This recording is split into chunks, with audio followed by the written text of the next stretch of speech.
Je voudrais du soleil vert, des dentelles et des théières, des photos de bord de mer, dans mon jardin d'hiver. Je voudrais de la lumière, comme en Nouvelle-Angleterre. Je veux changer d'atmosphère, dans mon jardin d'hiver. Ma fleur sous la pluie de novembre, tes mains qui courent, je n'en peux plus de t'attendre. Les années passent, il est loin, là je tombe. Nul ne peut nous entendre. Je voudrais du Fred Astaire, revoir un latte. A Louisiana pastor who has defied restrictions on holding gatherings of 10 or more or religious services is now asking you to donate your stimulus check. Pastor Tony Spell was hit with a summons for violating the state's order banning gatherings.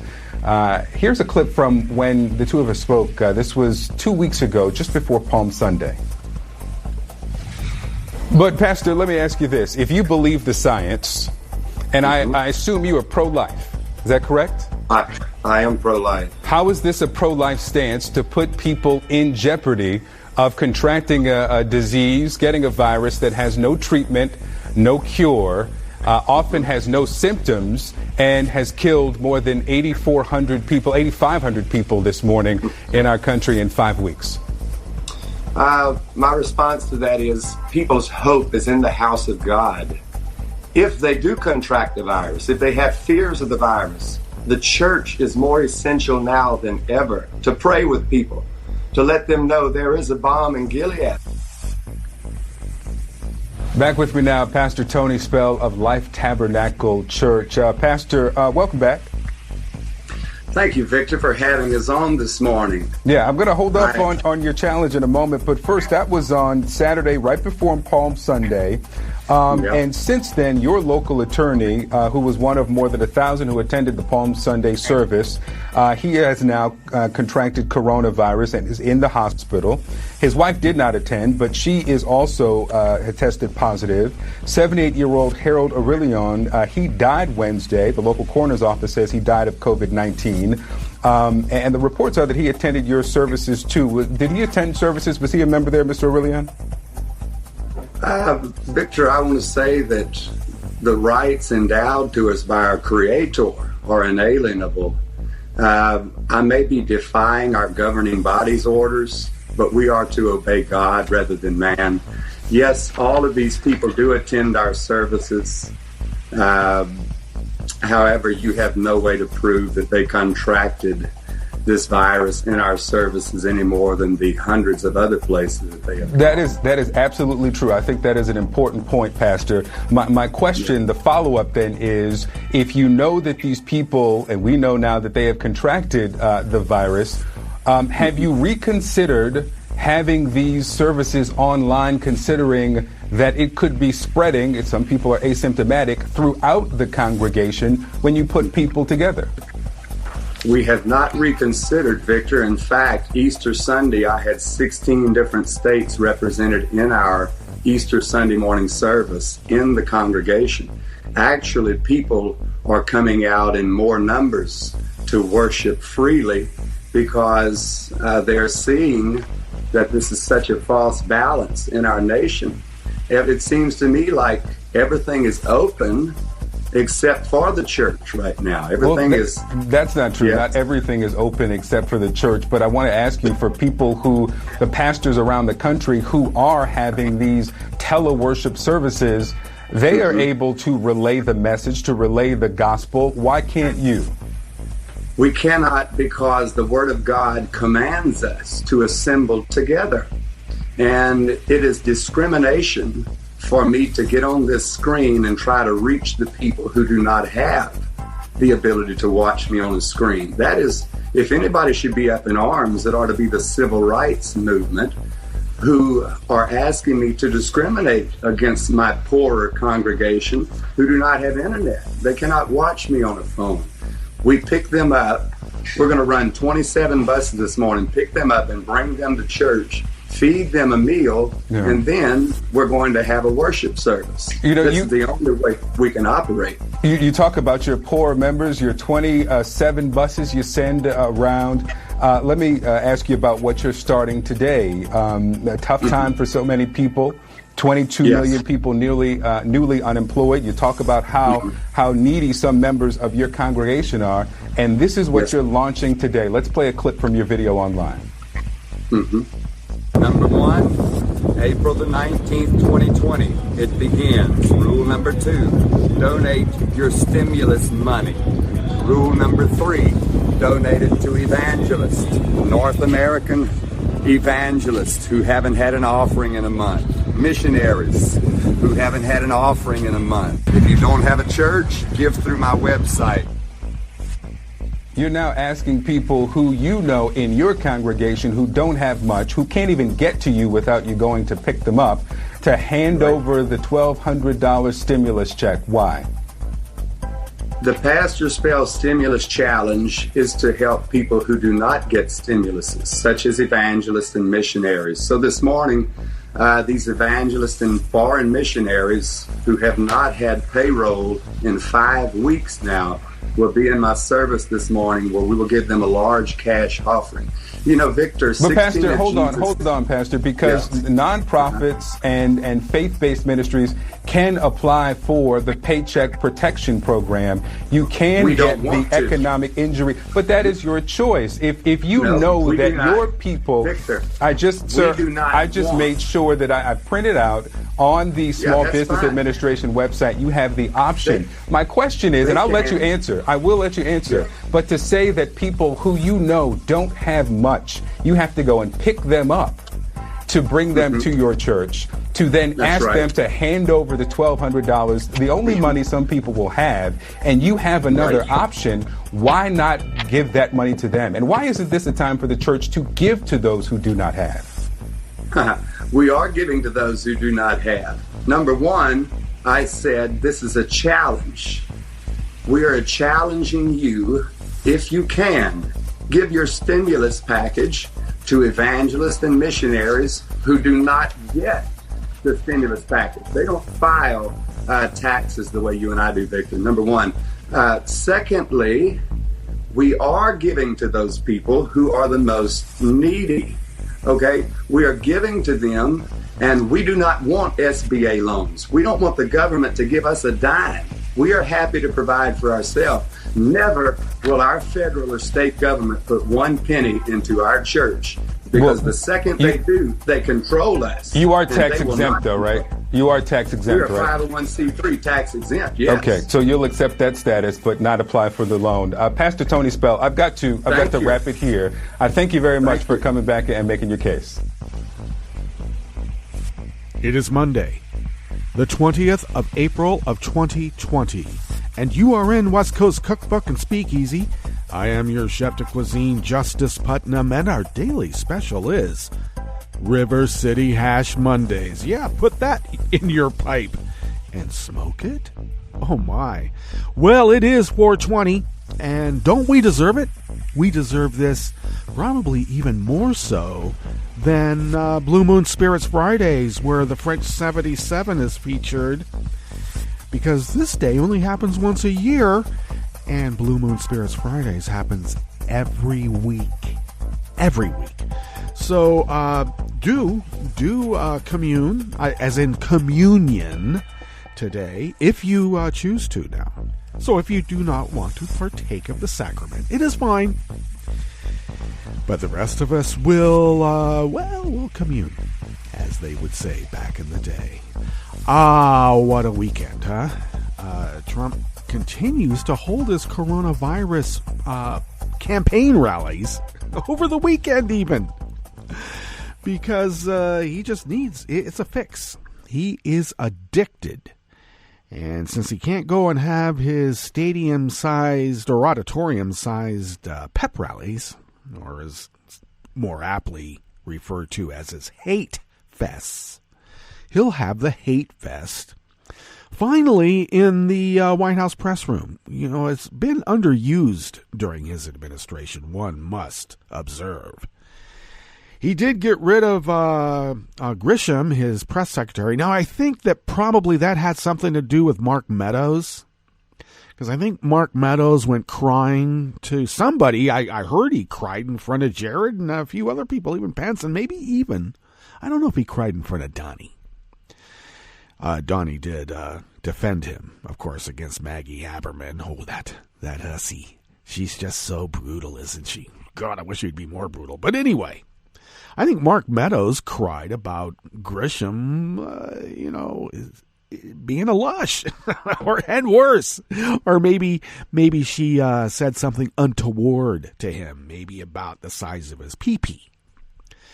That would cause a Mark Meadows to cry. I'm pretty darn sure. We've seen him cry before. Oh, yeah, I have lots of black friends. Oh, yes, I have black friends. I can't be racist. Mark Meadows. So he's now chief of staff, and they got rid of Grisham as press secretary, and they brought in what's her name, McElhaney, Kaylee, yeah, another cheerleader. Baghdad Barb, we'll have to call her anyway. Trump doesn't really need a press secretary. He takes his advice from Jared anyway, and that's why we are where we are. And he's out there pretty much fomenting armed insurrection with AstroTurf groups as the shock troops.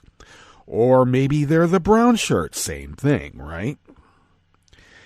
And they were out in force with guns.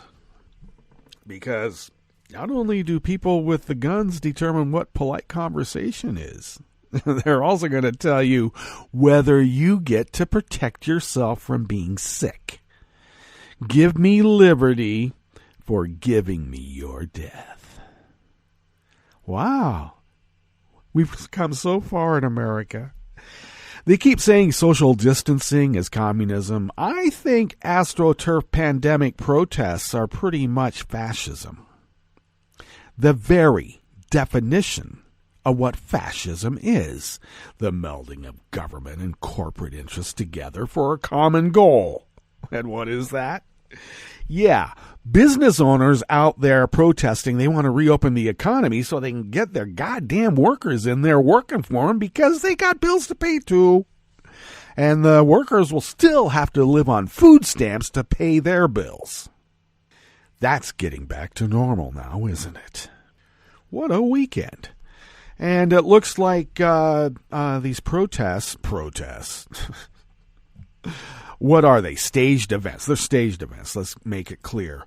Are happening again today. It looks like Washington State has a protest going on at their state capitol with quite a few armed individuals not practicing social distancing or any of it. Apparently now they are just part of a death cult. Indeed.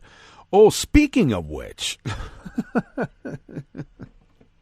it looks like California and I'm trying to remember some of the other states, a half a dozen other states have gotten together with Facebook to take down anti-pandemic protests notifications. And I would consider that a good thing. Now, there is going to be a great outcry by these so-called patriots. Now, we know them as deplorables. Because their free speech is being abridged. No, you are a danger to the community, and you are essentially yelling fire in a crowded theater, and that is not free speech. That is regulated speech. Welcome to America, mofo. If you had actually woken up and taken part as your civic duty required, that you shirked all this time until you found a daddy with fake hair, fake riches, fake wife, fake kids, fake wealth, and fake patriotism because he spoke to you. Indeed. Well, if you had been actually, I'm sorry I'm going on this rant, but the blame has to be placed where the blame is. If these people, these deplorables had actually taken part in American civic government, and I don't mean joining the military and having someone tell you what to do. I'm talking about making a decision on their own to do something for someone else without being told to. The reason that they cannot stand these restrictions because of the pandemic is they cannot stand being told what to do. They are children that never grew up. Oh, but they're going to kick the hippies. Okay, now that was a rant. What is on the rest of the menu here in the Bistro Cafe of West Coast Cookbook and Speakeasy? Well, of course, at the top, that was Blackwell? Was that the CNN correspondent's name? Took that white Louisiana pastor to task for trying to get his parishioners to hand over their coronavirus stimulus checks to him without even a prayer cloth or some, weird holy water in a vial. I mean, come on. Give him something back. On the rest of the menu, looks like Neiman Marcus is preparing to file for bankruptcy protection as soon as this week, becoming the first major retailer to be destroyed because of the pandemic, with many more to follow, by the way. The Trump administration is hiding the number of nursing home deaths because it's bad for business and it's just horrible. Yeah, damn right. And Broadway star Nick Cordero had his right leg amputated after suffering complications from coronavirus. I've been getting some arguments from people like, do you know anybody who's even infected with this? Well, yeah, I do. I have a family member that is. Just was diagnosed here yesterday. Well, family member by marriage, but a family member nonetheless. So these people who live in their conspiracy bubbles of Alex Jones, InfoWars, Disinfowars, will suffer the consequences too. And if anybody out there who is asymptomatic and infects another person, I hope that they are charged at least with manslaughter, if not second-degree murder. Please. Well, after the break, we then move to the chef's table, where thousands of Israelis practicing strict coronavirus restrictions rallied against Netanyahu. They were actually willing to put their lives on the line because of a corrupt demagogue named Benjamin Netanyahu. And an Ebola flare-up in eastern Congo is expected to spread again after a patient escaped from a clinic and infected scores. Sounds familiar, doesn't it? Well, all that and more on West Coast Cookbook and Speakeasy. Bon appetit.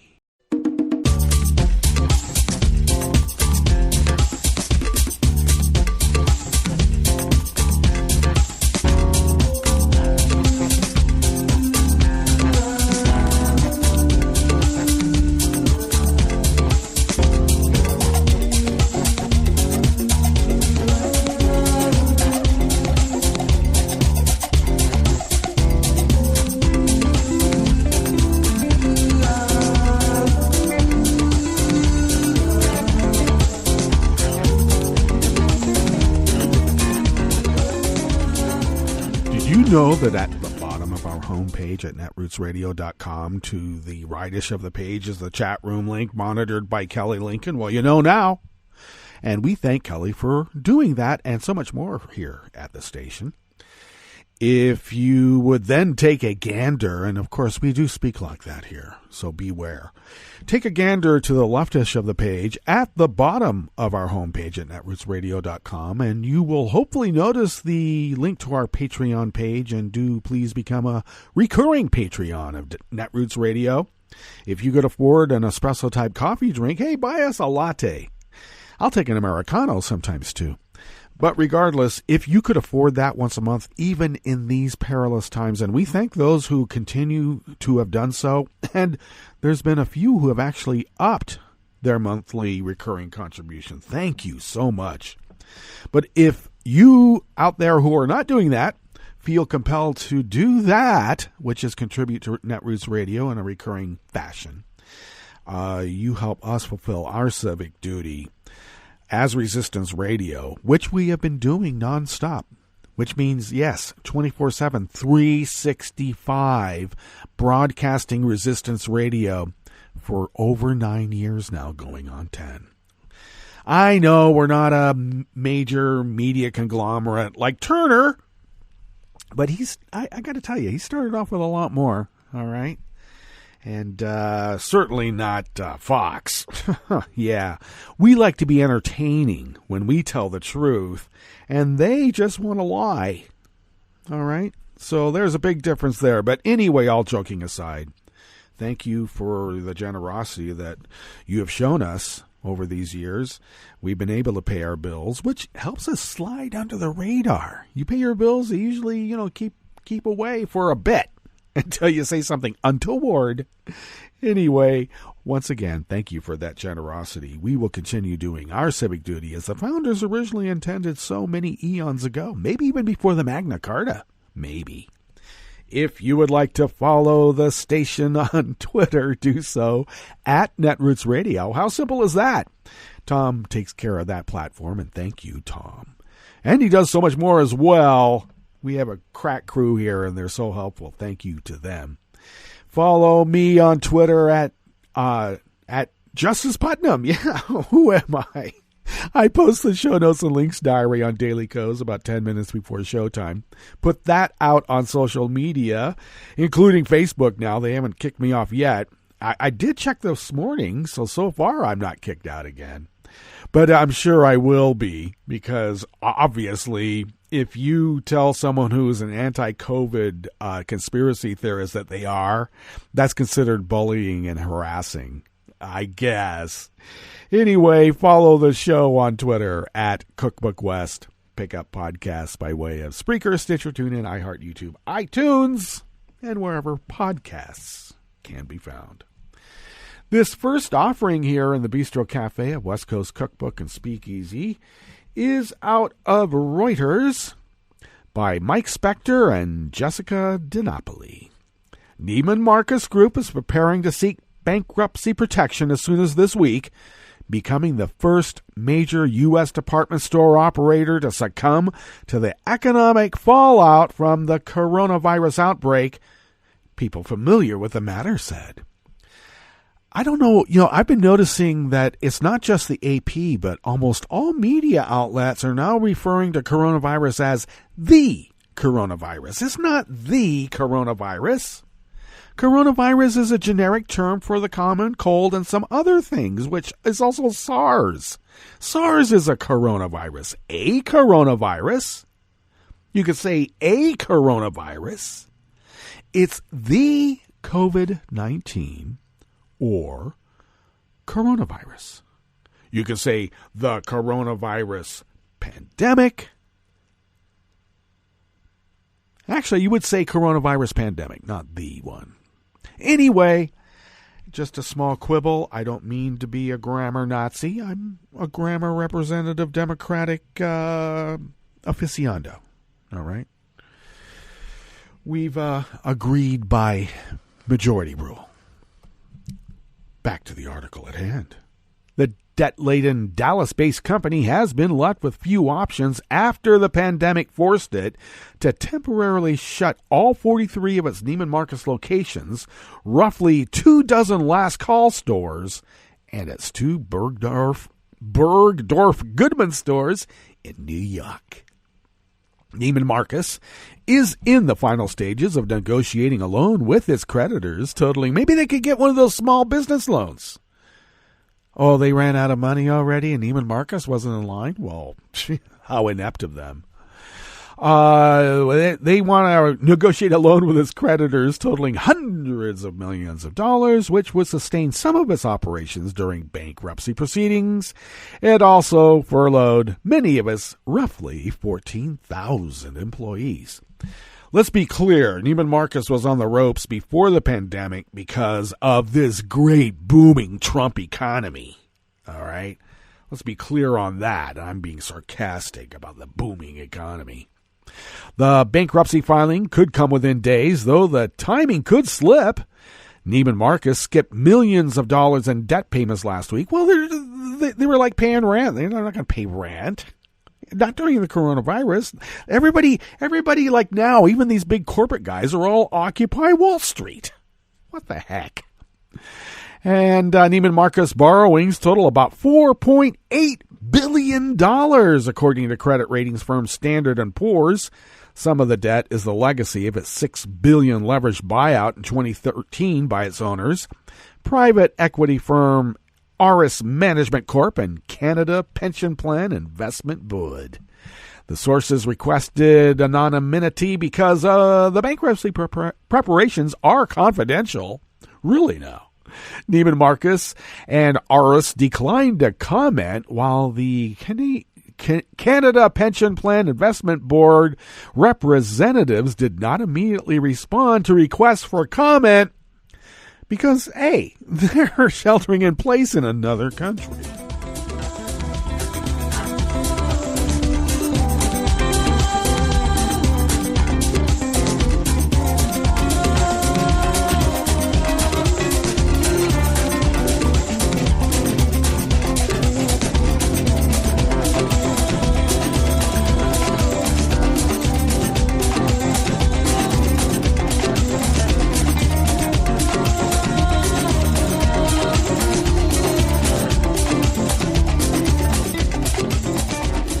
Offering here in the Bistro Cafe of West Coast Cookbook and Speakeasy, River City Hash Mondays. Put that in your pipe and smoke it. Yeah. Is out of the American Independent, but they picked it up from the AP. Federal health officials are coming under increasing pressure to start publicly tracking coronavirus infections and deaths in nursing homes. Amid criticism, they have not been transparent about the scope of outbreaks across the country that have already claimed tens of thousands of lives.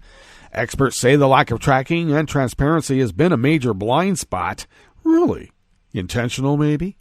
And that publicizing outbreaks as they happen could not only alert nearby communities and anguish relatives, but also help officials see where to focus testing and other safety measures. Look, mobsters don't care about your health. When the mob was taking back east, all the drage companies under mob control, when they would pick up pollutants or whatnot, and they were supposed to take them or they were cleaning up Superfund sites and were supposed to take this toxic material elsewhere, or a drage company contracted with a manufacturer who had toxic liquids or whatnot that needed to be trucked away to a special dump, where would they put them? Right in the river. Right in the Hudson. Does the mob family running this country right now care about your health when all they care about is short-term gains like mobsters? David Grabowski, who specializes in healthcare policy at the Harvard Medical School, said this is basic public health. You track this, you study it, and you learn from it. He said it's difficult to have confidence in an official's ability to contain the virus if they are not tracking where it has struck and why. Such an action by the agencies that oversee the nation's 15,000 nursing homes is seen as long overdue, coming more than a month after a nursing home in Washington state became the first COVID-19 hotspot in the U.S. with an outbreak that ultimately killed 43 people in that facility alone, and a near daily drumbeat of new cases that in some cases has forced entire homes to be evacuated. Because the federal government has not been releasing a count, the AP has been keeping its own running tally of nursing home outbreak deaths based on media reports and state health departments. The AP's latest count of at least 4,817 deaths is up from about 450 less than 2 weeks ago. "We recognize there should be more reporting," said Seema Verma, head of the Centers for Medicare and Medicaid Services, during a call with reporters on Wednesday. Verma said her agency is working with the CDC to increase reporting on outbreaks, but she did not provide details on how that would work or what information would be made public, because everything that is going to be told in the press has to go through Donnie first. Many individual states have added to the lack of transparency by releasing only totals of infections and deaths and not details about specific outbreaks. Foremost among them is the nation's leader, New York, which accounts for more than 2,477 nursing home deaths, about 20% of the state's entire death total, but has so far refused to detail specific outbreaks, citing privacy concerns. New York Health Commissioner Howard Zucker said this week that even releasing total numbers by nursing homes could violate the privacy of individuals, which is protected under federal health privacy law. The issue here, as I mentioned previously, this is their home. The nursing homes are their home, he said. Well, isn't that funny? How about the federal government, the mob family, Trump administration, hijacking trucks of medical gear that's going to hospitals and hospitals are paid for? Yeah, I don't think HIPAA really applies to this case.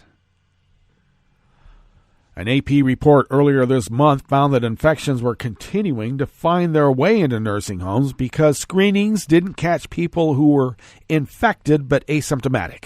Several large outbreaks were blamed on such spreaders, including infected health workers who worked at several different nursing home facilities. Some family members of nursing home residents have been baffled by the response. "After the first cases, I would have thought they would have just tested everybody," said Mark Paternostro, whose 86-year-old mother has respiratory issues and is a resident at a nursing home in Sundale, Morgantown, West Virginia, where at least 3 have died in an outbreak. He said the lack of testing underscores the larger problem. It's just a whole black box of not knowing what's going on, and that's a big problem.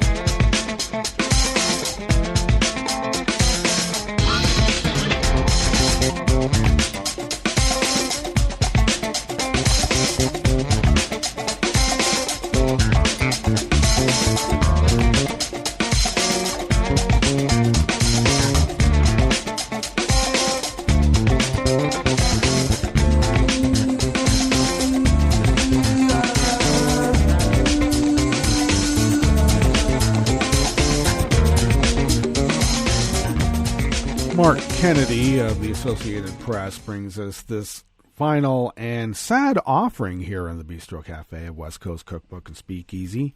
Tony Award-nominated actor Nick Cordero has had his right leg amputated after suffering complications from coronavirus, his wife says. Amanda Klutz wrote on Instagram Saturday that Cordero, quote, made it out of surgery alive and is headed to his room to rest and recover, end quote. Cordero had been treated with blood thinners to help with clotting in his leg, but his doctors had to stop treatment because it was causing internal bleeding. We took him off blood thinners, but that again was going to cause some clotting in the right leg, so the right leg will be amputated, she said earlier Saturday. Cordero had entered the intensive care unit at Cedars-Sinai Medical Center in Los Angeles on the 31st of March, and has been on a ventilator and unconscious after contracting COVID-19. His wife has been sending him daily videos of her and their 10-month-old son, Elvis, so he could see them when he woke up, and urging friends and fans to join a daily sing-along.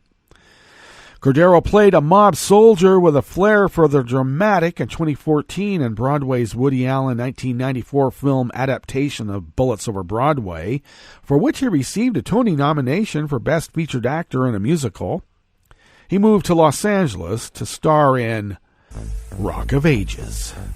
The virus has sickened other Broadway veterans, including the actors Danny Burstein, Brian Stokes-Mitchell, Gavin Creel, Aaron Tveit, and Laura Bell Bundy, as well as composer David Bryan. And it has also claimed the life of Tony-winning playwright Terrence McAnally. All right, sad news. That brings us to our break, and when we get back from that break, we will go through weather from around the world, and we will finish up with the stories that we have curated for you today. You are listening to West Coast Cookbook and Speakeasy, and we will be right back. You are listening to netrootsradio.com. Please hang up and try again.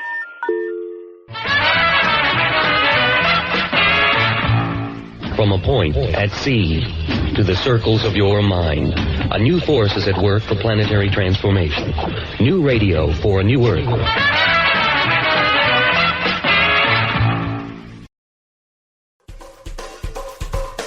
This is Scientific American's 60-Second Science. I'm Annie Sneed. The Arctic's permafrost is melting, and fast. That's bad news because these frozen soils store billions of tons of carbon, just waiting to be unleashed. So is there a way to save the permafrost? One team of researchers thinks it may have found a possible solution. Big animals. Herbivores. Animals that eat only plants. Back in 1996, researchers started an experiment called Pleistocene Park. They fenced in about 8 square miles of land in northeast Siberia, and then they introduced different types of herbivores: reindeer, horses, moose, bison, sheep, and other large critters. Since then, scientists have studied these animals' effects on the ecosystem. One outcome is that these large herbivores help keep the ground very cold, cooler than it would otherwise be. The snow in winter is important for soil temperature because it acts as an insulating layer. So the air in winter in the high latitudes is much colder than the soil. Philip Parada, a vegetation ecologist at the University of Hamburg. So the idea of this experiment was to introduce large herbivores and to quantify their effects on soil temperature to see if they can actually protect permafrost soils against thawing. And this works because the animals trampling leads to less insulation of the soil against the cold air temperatures and results in a cooling effect. Freezing air reaches the soil more easily. Parada and his colleagues realized the significance of this effect, so they pulled data from Pleistocene Park, as well as from Sweden, to model what effect herbivores could have on permafrost if they lived in large numbers in the Arctic. The researchers found that even in a worst-case scenario, some 4 degrees Celsius of global warming. These herbivores in the model reduce soil temperature substantially by 1.7 degrees on the average, and this leads to a preservation of around 80% of the original today's permafrost area. And without the herbivore effect in the model, so in the control run, we found that only 50% of the permafrost area would remain by the year 2100. So we can say that the effect of the herbivores in the model lead to a substantial preservation of permafrost soil. The study is in the journal Scientific Reports. It may seem strange to have herds of horses and cold-adapted sheep grazing the Arctic tundra. But then again, we're living in strange times. Thanks for listening. For Scientific American's 60-Second Science, I'm Annie Sneed. This program is presented by the Centers for Disease Control and Prevention. Colorectal cancer is the number 2 cancer killer of men and women in the United States, but it is preventable. Early on, Colorectal cancer typically has no symptoms. It starts with a precancerous polyp or abnormal growth in the colon, which can be removed without surgery. Several tests are available to find these polyps, so they can be removed before they turn into cancer. Screening also finds colorectal cancer early when treatment works best. Recommended screening for adults at average risk begins at age 50 and continues until age 75. Learn about screening test options and find out which tests are covered by insurance. Talk to your healthcare provider about when you should be screened and discuss the best tests for you. For more information about colorectal cancer prevention, please visit cdc.gov/vital signs. For the most accurate health information, visit cdc.gov or call 1-800-CDC-INFO. This program is presented by the Centers for Disease Control and Prevention.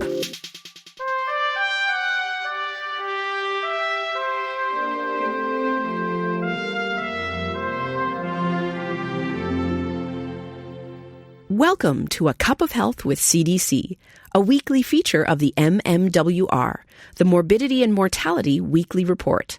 I'm your host, Dr. Kathleen Dooling.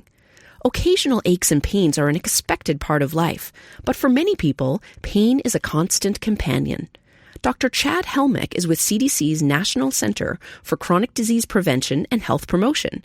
He's joining us today to discuss ways to manage chronic pain. Welcome to the show, Chad. Thank you. Chad, how many people in the U.S. suffer from chronic pain? In 2016, 50 million adults had chronic pain, which is pain on most or every day in the past 6 months. More interesting, though, is that 20 million people have high-impact chronic pain, which is chronic pain that also limits their work or life activities on most or every day in the past 6 months. This is a problem because chronic pain is associated not only with symptoms, but with anxiety and depression, reduced quality of life, and the risk of opioid problems. What are the most common causes of chronic pain? The most common causes generally relate to bones and joints, like low back pain and arthritis, but there are many other causes: headaches, sickle cell disease, fibromyalgia, surgery and injuries, and many, many others. Is chronic pain more common in any particular group of people? Yes, it occurs at all ages, but it's more common in older middle-aged adults and in the oldest 85 and older. It's also more common in women, poor people, and those who live in rural areas. How is chronic pain treated? Well, the first thing to do is to get a diagnosis, which can help guide treatment. But the thinking about chronic pain now is that it becomes a chronic disease by itself, regardless of the cause, and that can cause significant problems. The real goal in management is to have a manageable level of pain, not to get rid of all pain. There's several steps that can be taken, and these are sometimes difficult to do because of barriers to access. But it makes sense to do the simplest and safest things first. And these are non-drug steps. Things like physical activity. Walking is perfectly good to help reduce pain. Also, self-management education can give you some confidence in managing chronic pain when you're on your own. There's also physical therapy, occupational therapy, psychological therapy, better sleep, which usually means less alcohol, and seeing a chiropractor or getting biofeedback and massage. If that's not enough, non-opioid drugs like Tylenol or Motrin and Advil or naproxen or Aleve can help. If those don't work, then it's time to consider something stronger. Sometimes that's opioids, but there's not great evidence that opioids are good for long-term pain in most people. Do you have any advice for people suffering from chronic pain? Well, it's important to work with a variety of providers who are working together to help you. The goal, again, is manageable pain so you can live a productive life. This can include physical therapy, most people can walk, to treat any underlying depression or anxiety, and to avoid further injuries. Finally, the National Pain Strategy is laying out a strategic roadmap to improve pain management system in this country.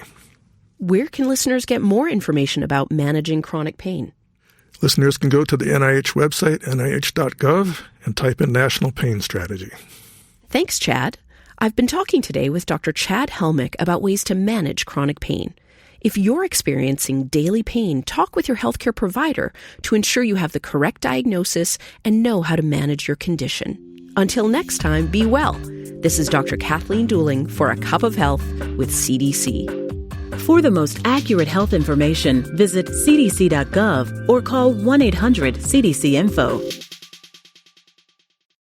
Hi, I'm Tom Hartman, and since you're listening to netrootsradio.com, show your progressive side and go to the donate button on the bottom of the homepage. It's progressives like you who power Netroots Radio and keep the progressive message beaming everywhere 24 hours a day. Just go to our donate button at the bottom of netrootsradio.com. Thank you for keeping progressive radio at full power.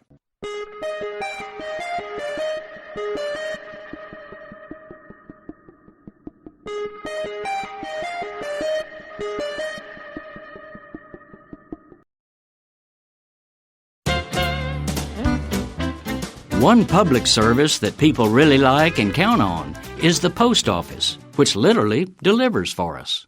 Anti-government ideologues and privatization dogmatists, however, hate the very word public, and they've long sought to demonize the U.S. Postal Service, undercut its popular support, and finally dismantle it. Their main line of attack has been to depict it as a bloated, inefficient, outmoded agency that's a hopeless money loser, sucking billions from taxpayers. Never mind that USPS doesn't take a dime of tax money to fund its operations. It's actually a congressionally chartered, for-profit corporation that earns its revenue by selling stamps and services to customers. And here's something that will come as a surprise to most people. The post office makes a profit, expected to be more than $1 billion this year. Yet, the media keep reporting that the USPS is losing billions of dollars each year. What they fail to mention, however, is that those are phony paper losses manufactured by Congress at the behest of corporate privatizers.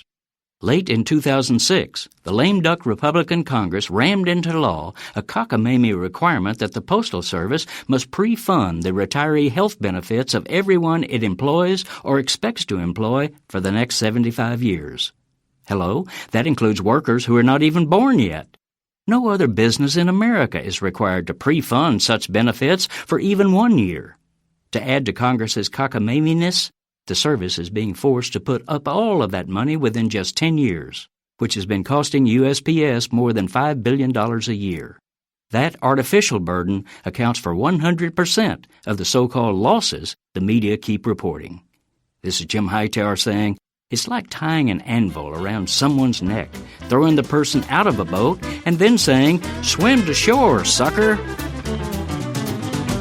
Need an antidote to the progressive blues? Want some good news about how grassroots folks are rebelling against the corporate powers and winning? Well, here's an easy-to-swallow pill for you, the Hightower Lowdown. Hightower's monthly newsletter will give you the lowdown, even as it lifts you up. It's 4 pages a month, jam-packed with facts you can use, actions you can take, and Jim's own Texas humor, all for only $15 a year. To become a lowdowner, go to hightowerlowdown.org. I'm Rick Smith, and this is Labor History in 2.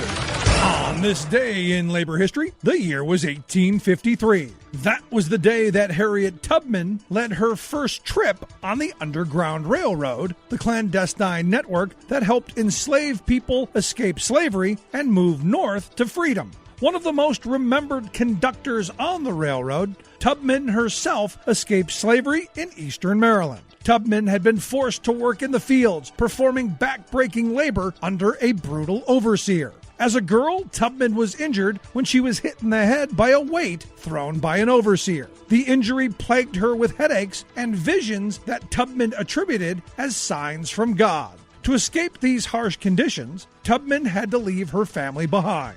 But she did not forget them. On her first trip to free those enslaved, the group included her sister and 2 children. On subsequent trips, she helped lead her brother and aged parents to freedom. In all, Tubman made 19 trips back to the South.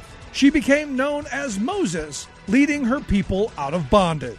These journeys came at a personal risk for Tubman. Enraged Southerners placed a $40,000 bounty on her head. But Tubman was known to say that she never lost a single passenger. The Civil War did not stop Tubman's bravery. She worked as a cook, a nurse, and even a spy for the Union Army. The renowned abolitionist Frederick Douglass wrote a letter for Tubman where he wrote, quote, "The midnight sky and the silent stars have been the witnesses of your devotion to freedom and of your heroism. The horrors of the slave labor system ended in the United States because of the courage image of those like Harriet Tubman who risked their lives to stand up against injustice.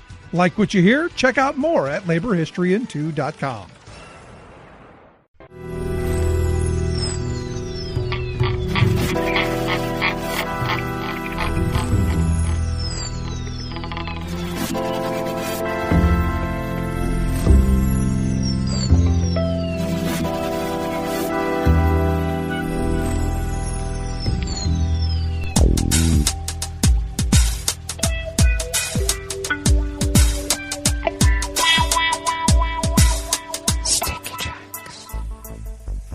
Thank you for accompanying us here to the Chef's Table at West Coast Cookbook and Speakeasy River City Ash Mondays. Go ahead and put that in your pipe and smoke it.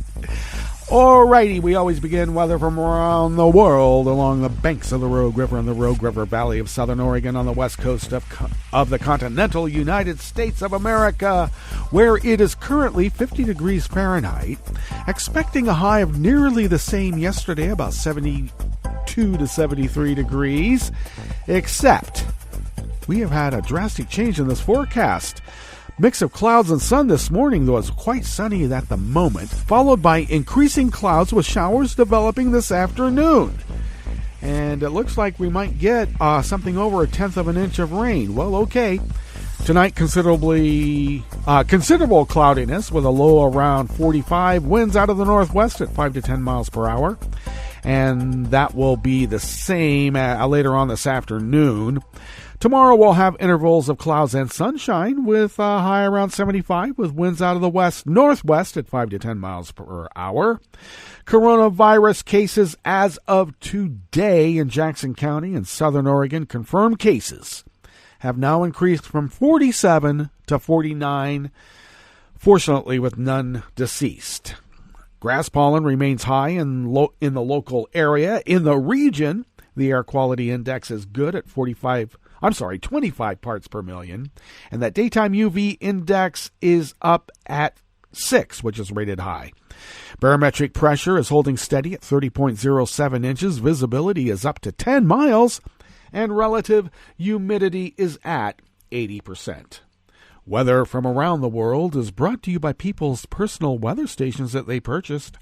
These people planted these purchased personal weather stations somewhere on their property, and these people positively live around the world.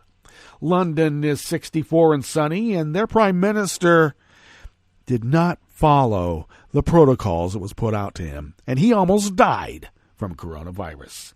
Paris is 70 degrees and sunny, and they're going to have to continue their lockdown because of coronavirus. Rome is 65 and mostly cloudy with thunderstorm activity in the area, which is not helping their coronavirus lockdown either. Kyiv is 49 and fair with an increasing amount of infections from coronavirus. Kabul is 54 and mostly cloudy, holding steady with their infections of coronavirus. Hong Kong is 74 and partly cloudy, and they just don't want to be locked in because of coronavirus, and they're out mixing in the street, and now I think they're going to have a spike in infections. Tokyo is 49 and partly cloudy with they're finally taking care of their coronavirus. Sydney, Australia is 60 and partly cloudy. They're going to increase their restrictions because of coronavirus. San Francisco, California is 52 and mostly cloudy. State lockdown because of coronavirus. And New York is 50 degrees Fahrenheit, partly cloudy. And they have a leveling off of infections of coronavirus, but people are still dying, sadly. And that is weather from around the world, brought to you by people's personal weather stations that they purchased. These people planted these purchased personal weather stations somewhere on their property, and these people positively live around the world.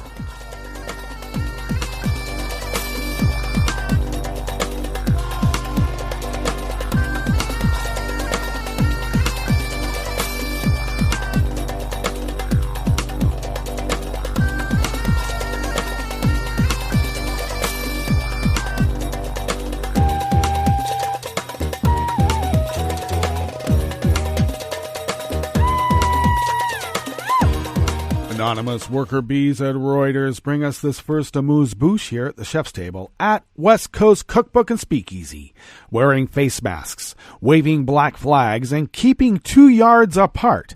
That demonstrated against Prime Minister Benjamin Netanyahu under strict coronavirus restrictions yesterday, Sunday. Netanyahu, who denies any wrongdoing, as he always does, is under criminal indictment in 3 corruption cases. He is also negotiating a power-sharing deal with his rival Benny Gantz to form a coalition government that would end a year of political deadlock after 3 inconclusive elections. Demonstrations are allowed under Israel's coronavirus restrictions as long as participants maintain distance from each other and wear face masks. Under the banner of Save the Democracy, protesters called on Gantz's Blue and White Party not to join in a coalition led by a premier charged with corruption.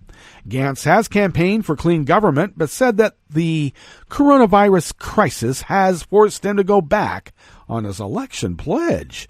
A Reuters cameraman estimated that a few thousand demonstrators attended the rally at Tel Aviv's Rabin Square. Israeli media put the figure at about 2,000. Israel has reported more than 13,000 coronavirus cases and 172 deaths. A partial lockdown has confined most Israelis to their homes, forced businesses to close, and sent unemployment to about 26%. Some restrictions have been eased since Saturday.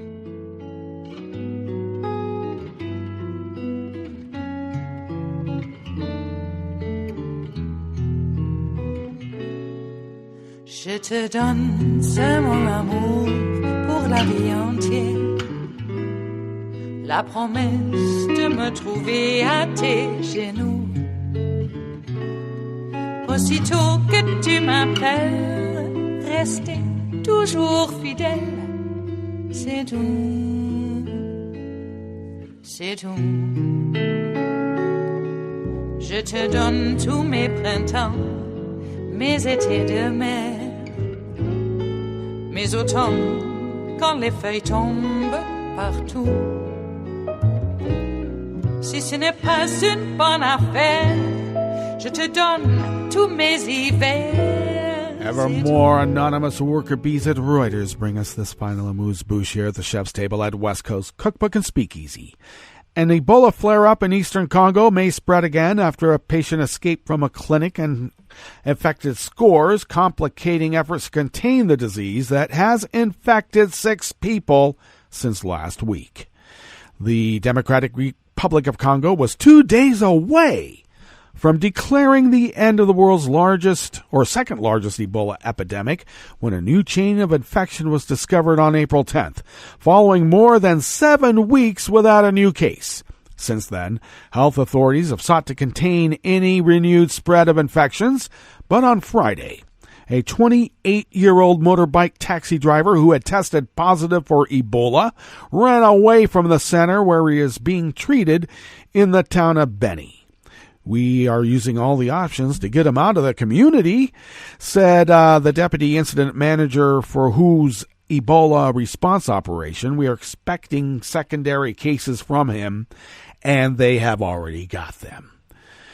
Decades of conflict and poor governance have eroded public trust in authorities in Congo, despite Ebola having killed more than 2,200 people since August of 2018.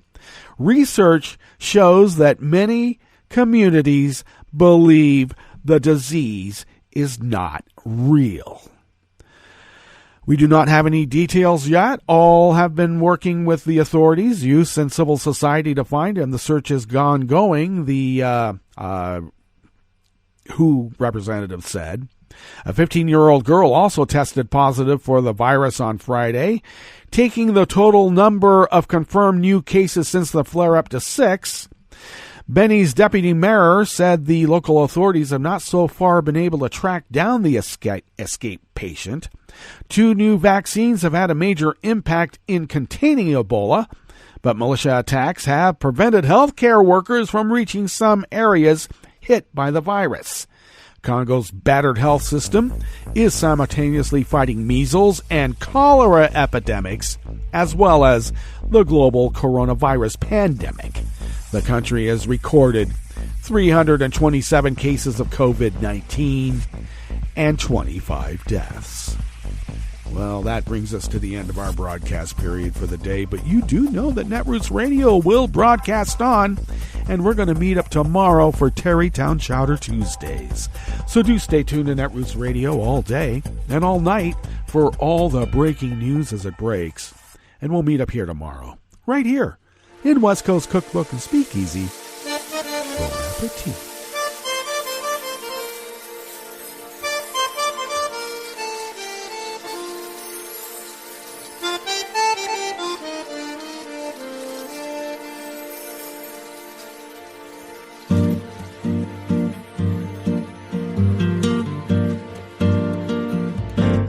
Je voudrais du soleil vert, des dentelles et des théières, des photos de bord de mer, dans mon jardin d'hiver.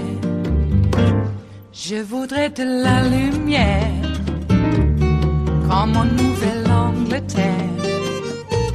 Je veux changer d'atmosphère, dans mon jardin d'hiver. Ma fleur sous la pluie de novembre, tes mains qui courent, je n'en peux plus de t'attendre. Les années passent, qu'il est loin, là je tombe. Nul ne peut nous entendre.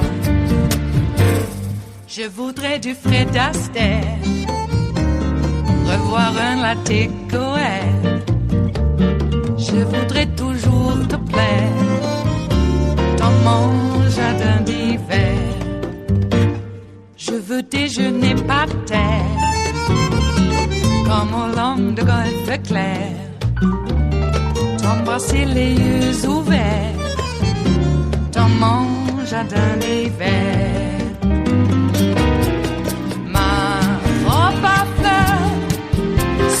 Pluie de novembre, tes mains qui courent, je n'en peux plus de t'attendre.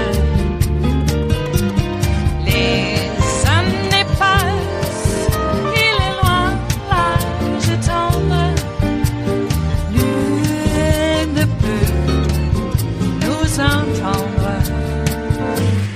Ba-da-da-dum-di-da-dum. Ba-da-da-dum-di-da-dum. Ba-da-da-dum-di-da-dum. Dans mon jardin d'hiver. Ba-da-da-dum-di-da-dum. Ba-da-da-dum-di-da-dum. Ba-da-da-dum-di-da-dum. Dans mon jardin d'hiver. Dans mon jardin d'hiver. Dans mon jardin d'hiver.